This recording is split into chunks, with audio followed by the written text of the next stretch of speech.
Hey, Doc, let's talk about the algorithm.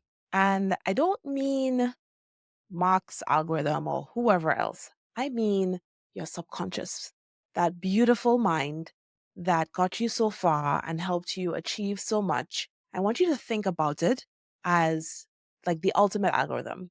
And I'm going to explain what the hell I'm talking about right now. So, I was in a coaching call with one of my clients, and we were talking about ways to increase her revenue.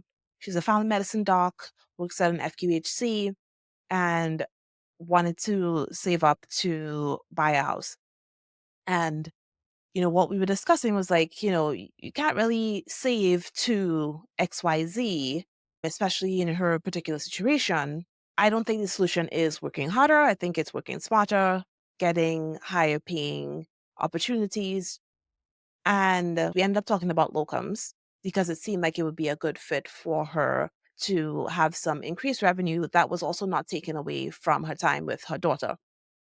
And the next day, she messaged me and was like, "Oh my gosh, the algorithm." I got a text from a locums recruiter, and I was like, "Is it the algorithm or is it the universe?" And, that's what gave me the idea for this episode because and I really did tell her that. I was like, sure, it could have been the algorithm. We talk on WhatsApp, it's connected to Facebook. So he's probably listening. And somehow the recruiters are paying for some database that has, access to all of our messages and all of that stuff. But I also want to introduce the idea of your subconscious mind and training it and how it works in general, right? And this is for everybody. So it's like that concept. Like if you are going to buy a car, you're like, okay, I'm going to get an Audi, whatever, Q4. I don't even know what kind of Audi that is. I just chose a number and Q. When you decided, okay, I'm going to get this Audi, you talk about it, do some research, all of a sudden you start seeing Audi Q4s everywhere. That's your subconscious. That's not an algorithm. If you're on a computer, sure, it can be. But you drive down the street, there are four Audis, when before you never saw one before. That's your subconscious mind showing you what you are focused on, where you are putting your attention. And that's what they're replicating with these algorithms for social media, right? Because they know how your mind works. So it's also funny when people say, like, when you watch those congressional hearings about social media and these old stuffy Republicans are talking about every time I go on TikTok, I just see little girls dancing. I'm like, sir, you are telling on yourself. Because if that's what your algorithm is showing you, we know where your attention is. Okay. So it's the same thing. So if that's how your mind works, that is how your subconscious works. Why aren't we more careful with the things that we are exposing it to?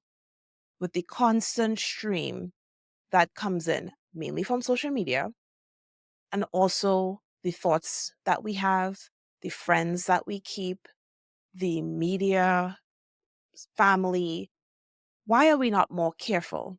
Because the algorithm is going to take what you have your attention on and continue showing you all of those things.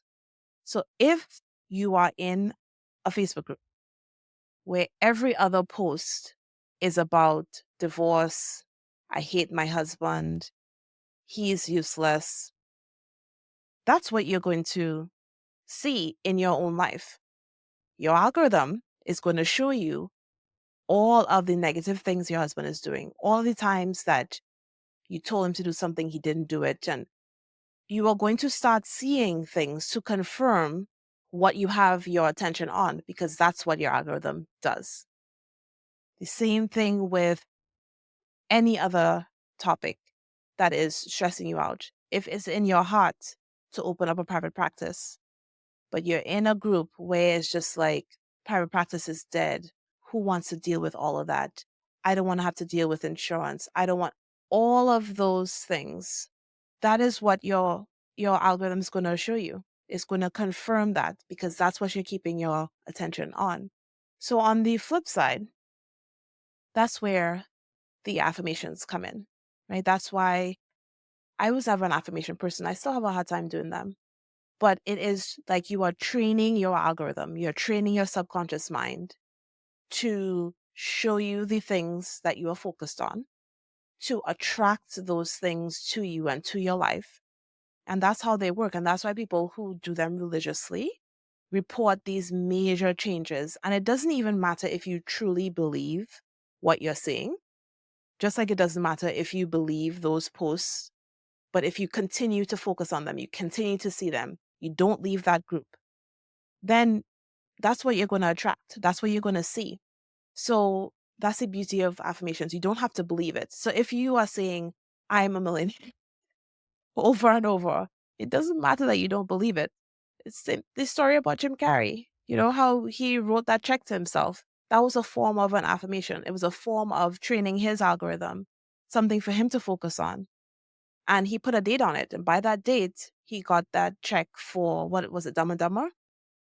So even if you don't believe in affirmations and you don't believe in whatever else, this is like science. We're all scientists, right?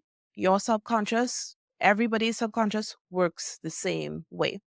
So I want to challenge you to be very careful with what you're putting your attention on, with the messages that you are telling yourself, what you tell yourself in your quiet moments, what media you consume, what social media groups you are in. Be very careful with this algorithm because it's sneaky, just like all the other ones. You don't even realize all of a sudden you're in your own echo chamber of negativity. And then you're wondering why you feel so down and why things are falling apart. And yet it's not the only reason, but I think it plays a bigger role than we realize. So the next time you're in a group and you see things that don't align with your values and how you want to live your life and your marriage and your family, you can leave the group. You can block that person because they're usually like the same people. Like you can sometimes tell in some of these groups. You can do whatever, come off the app. You can stop talking to that friend about certain things or stop talking to them at all. Protect your algorithm. And I will also invite you to join Stethoscopes and Strollers Physician Lounge because I created it to be a group where we are focused on thriving, on being better, on having happier marriages, loving our husbands more, being less stressed because we are fully on board with outsourcing, you know, fulfilled in our careers because we know what we want and focus on that, make changes in our lives to get where we're going. Just a positive space, not toxic positivity. You share your struggles too. Focus on wins. Start the week. Every Monday, we start with wins. All of those things, training the algorithm. So join. The link is in the show notes.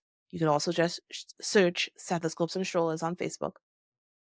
And come on, let's get your algorithm attracting things and showing you things that are just going to make you happy and thriving in this early motherhood season. And if you are like, I need a little bit more help than that, my algorithm is all jacked up. Schedule a free coaching session with me. The link is in the show notes as well and on my website. It may take a little more training to get that algorithm right. And it is one of my favorite things to do.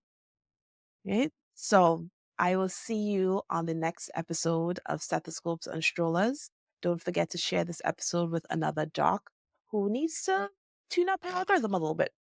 Right? I'll see you all soon. Bye.